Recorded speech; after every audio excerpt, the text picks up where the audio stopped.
Well, here's a quick look in the tank. The tadpoles are doing great. I need to do a water change. Now you see my snail there, right? Well, look, I just got a new surprise. I've got a new baby in here. New baby. Right. Can we find him? Let's see, can we focus?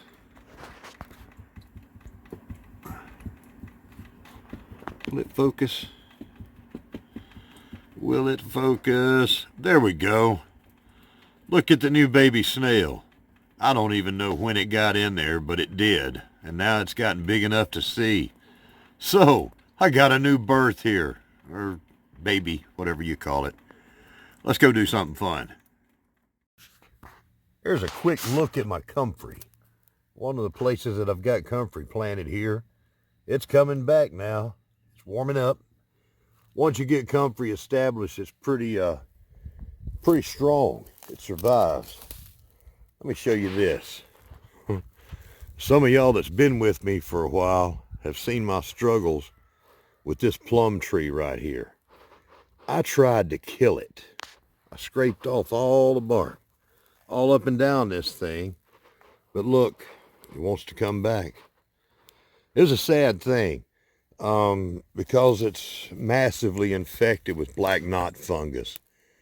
And I decided I would kill it because once it's all throughout the tree, it's really a lost cause.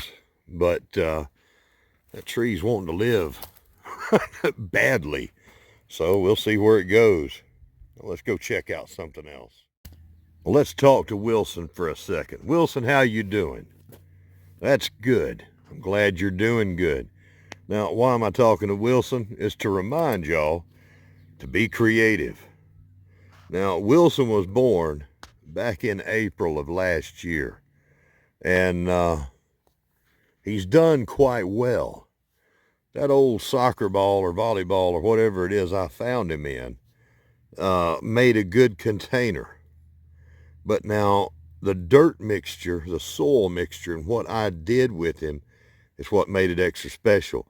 I haven't done anything to Wilson since that day, except during the very hottest parts of the summer where I watered him.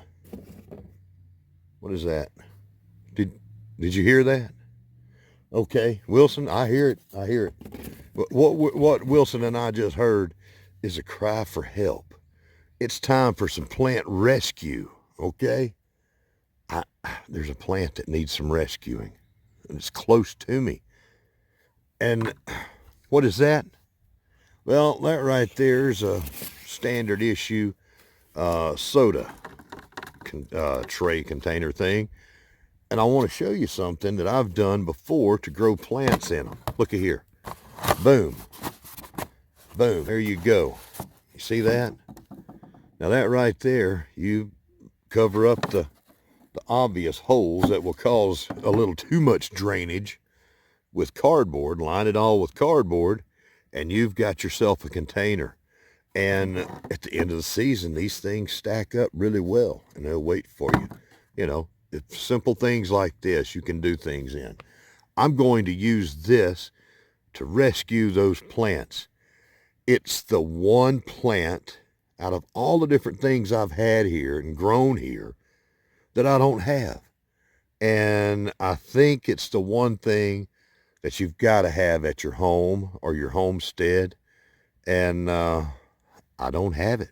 So let's go rescue it. Help us, please. We need a home. Adopt us. Please help us. Can you hear them? Look at here. Look at what I see here. I see a pile of dirt here that was piled up by the county when they were scraping out the roadside. And it contained in there are a bunch of daffodils. That's the one thing I don't have. It's time to do some plant rescue right here. Yes. Let's get some of these. Okay. We're gonna have to go back to the house. plant rescue is going wrong here. Unless I've got, maybe get my shovel out of the car. All right, back to the rescue. Always keep a little shovel, some kind of digging tool in your car, and don't take it out. And you won't have to go back to the house. I took it out. All right, we have now rescued the daffodils. Like I said, those are the one plant, as long as I've been here, I've never had. Always wanted. Got that took care of now. You know, you go out in the country somewhere, you can be out in the middle of the woods, miles away from any modern roads. And if you see daffodils out in those woods, that probably means a long time ago somebody had those at a home that is no longer there. They're important. I like to see them. What reminds you of that? And you know what I'm talking about. Get out there somewhere and you see daffodils in the middle of nowhere. Let's see, I got one more thing to wrap up with today. Yes, I know, Wilson, I said one more thing. I've actually got two more things. I'm going to wrap this up on this second day of spring. Oh, it feels good. It's getting warm. That wintertime cold and everything is wearing off.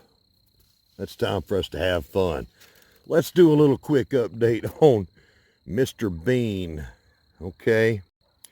I've had Mr. Bean on a restricted diet, right? He's been on light restriction so that I can keep him small, so that he doesn't take over my house, right? And y'all have seen the cup. You see that hole? That's a fresh hole right there. One thing that I forgot to do is to put a hole in there. So we now have some drainage for the water, because here's what's happened.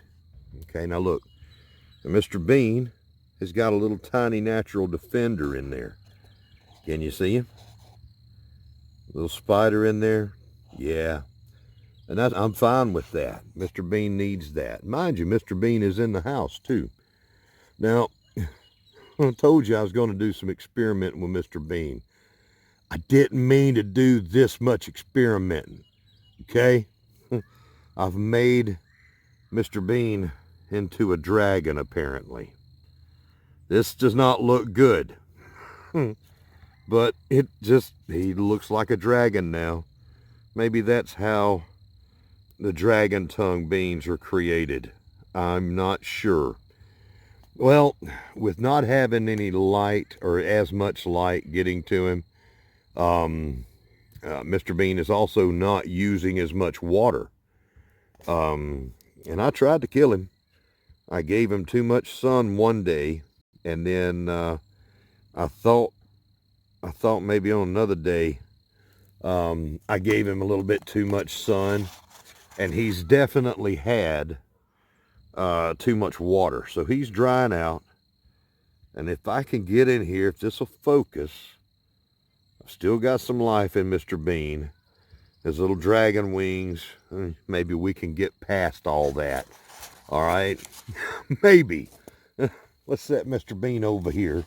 Don't tire him out too much. We're still working on Mr. Bean.